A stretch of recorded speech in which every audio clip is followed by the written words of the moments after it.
Olá, tudo bem? Vamos para uma sequência de vídeos sobre liderança. Para identificar o líder de um grupo, há duas estratégias simples, bem intuitivas. A primeira, a entrevista.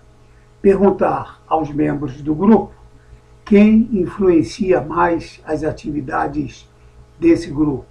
Por exemplo, chegar num setor de trabalho e perguntar a cada componente: quando você tem alguma dúvida aqui sobre as atividades, sobre as tarefas, quem que você consulta, quem que você pergunta? Ou então, numa aula de matemática, no curso de matemática, perguntar aos alunos com quem que vocês tiram dúvidas.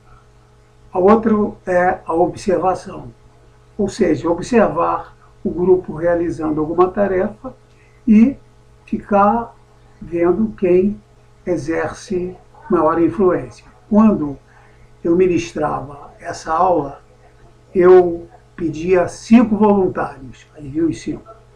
Aí chegava lá e perguntava: qual é a tarefa? A tarefa é o seguinte: empilhar o maior número de carteiras possível. E a turma ficava observando e tal. Então tinha aquele que já pega aquela, fulano, tinha outro que ficava olhando de lado, enfim. Ou então, numa outra turma, eu dividia em 2 grupos de voluntários. E a tarefa era o seguinte: fazer o desenho mais complexo do quadro, utilizando apenas formas geométricas, círculos, quadrados e retângulos. Depois perguntava à turma, quem que vocês acham que influenciou mais. Portanto, não importa qual seja a estratégia, o critério comum é influência. Quem exerce influência.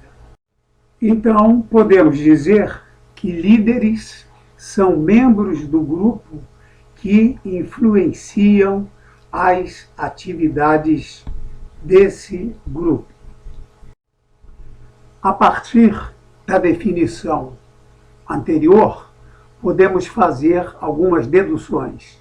Primeira, todos os membros do grupo são potencialmente líderes. Isso vai depender de alguma circunstância. Vamos dar um exemplo. Vamos supor que numa determinada turma haja uma pessoa que a maioria não sabe nem o nome, fica lá no cantinho, enfim. Num determinado momento, o professor pede um trabalho e diz que as pessoas vão utilizar um texto em francês. De repente alguém se lembra que aquela pessoa que fica lá no cantinho sabe francês pra caramba. Evidente que, a partir daí, pelo menos para essa tarefa, vai ser o líder. Outra dedução, a questão da reciprocidade. O líder influi no seguidor e esse influi no líder.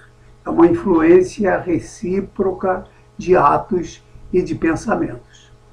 Terceira e última dedução.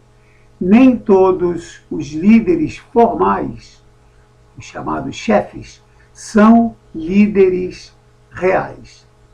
Daquele exemplo de entrevistar no setor de trabalho, nem sempre a pessoa mais votada era o chefe. Isso aí confirma, então, que nem sempre o chefe é o líder.